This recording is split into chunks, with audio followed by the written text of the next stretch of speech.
Hello అండి, welcome to పాక్సిద్ధి cookery. నా పేరు నీలిమ. ఈరోజు రెసిపీ సగ్గుబియ్యంతో పునుగులు. పుల్ల మజ్జిగతో చేసుకోగలిగే బ్రేక్ఫాస్ట్ ఐటమ్స్లో కానీ లేదంటే స్నాక్ ఐటమ్స్లో కానీ ఇది ఒకటి. ఇప్పుడు ఎలా చేయాలో చూద్దాము. దీనికోసం ఒక కప్పు పెద్ద సగ్గుబియ్యం నార్మల్ది తీసుకోవాలి.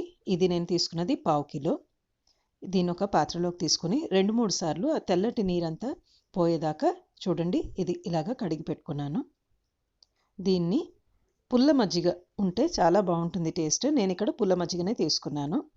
మీ దగ్గర పెరుగు ఉంటే చిలుక్కోవాలి. ఇలా పుల్ల మజ్జిగ వేసుకొని సగ్గుబియ్యం అంతా మునిగేదాకా ఇలాగా పోసుకొని దాన్ని నానపెట్టుకోవాలి. నైలాన్ సగ్గుబియ్యం తీసుకుంటే పొడి పొడి అంతా అయిపోతుంది, ఛిద్రం అయిపోతుంది. సో పెద్ద సగ్గుబియ్యమే తీసుకోవాలి. దీన్ని ఒక 5-6 గంటలు మీకు స్నాక్గా కావాలంటే పొద్దునుంచి సాయంత్రం దాకా 5-6 గంటలు నానపెట్టుకోండి. టిఫిన్కి అయితే కనుక ముందు రోజు రాత్రి నానపెట్టుకోండి. చూడండి, నేను ఇలాగ ఓవర్ నైట్ నానపెట్టాను.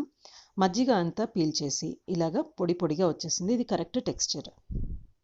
ఇప్పుడు దీన్ని మిగతా ఇంగ్రీడియంట్స్ వేసి కలుపుకోవడానికి వీలుగా ఒక పెద్ద పాత్రలోకి షిఫ్ట్ చేస్తున్నాను. చూడండి, అంతా ఇలాగ ముత్యాలలాగా విడివిడిగా వచ్చేసినాయి. ఇప్పుడు నేను ఏ కప్పుతో అయితే సగ్గుబియ్యం కొలుచుకున్నానో అదే కప్పు తీసుకుని దాంట్లో ఒక 1/4 కప్పు బియ్య పిండి వేసుకుని దీంట్లో కలుపుకుంటున్నాను. 2 మీడియం సైజు ఉల్లిపాయలు చిన్న చిన్న ముక్కలు చేసి వేసుకున్నాను. ఇది ఆప్షనల్, మీరు ఉపవాసానికి అనుకుంటే ఉల్లిపాయ స్కిప్ చేయొచ్చు.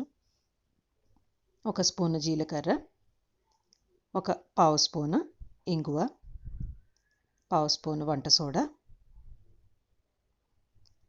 రుచికి సరిపడా ఉప్పు, మీ కారానికి తగ్గట్టు పచ్చిమిర్చి తరుగు,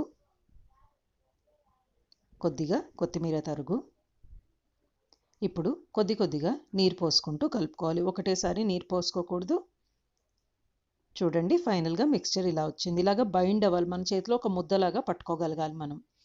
మీకు సగ్గుబియ్యం విడిపోతోంది, పూసలాగా వచ్చేస్తుంది అంటే ఇంకొకటి 2 స్పూన్లు కానీ 2-3 స్పూన్లు కానీ బియ్య పిండి వేసుకుని కలుపుకోవచ్చు.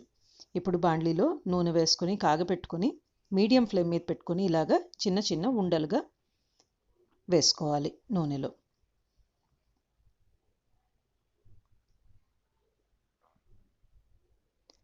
బబుల్స్ కొంచెం సెటిల్ అయిన తర్వాత కలపండి, ముందే కలపద్దు. మీకు ఎక్కడైనా ఒకదానికొకటి అంటుకుపోయినట్టు అనిపిస్తే ఇలా కొంచెం సగం వేగిన తర్వాత కొంచెం గరిటెతోనే కదిలించేస్తే ఊడిపోతాయి. సగ్గుబియ్యం ఉడకడానికి టైం ఎక్కువ పడుతుంది, లోపల నుంచి ఉడకాలి. అందుకని మీడియం ఫ్లేమ్ మీద 10-12 నిమిషాలు పెట్టుకొని వేయించుకోండి. ఇలాగ గోల్డెన్ బ్రౌన్ వస్తే చాలు. ఇంకా ఎక్కువ వేస్తే ఉల్లిపాయ మాడిపోతుంది. చూడండి, మిగతా పిండి అంతా కూడా ఇలాగే చేసేసుకోవాలి. ఎంజాయ్.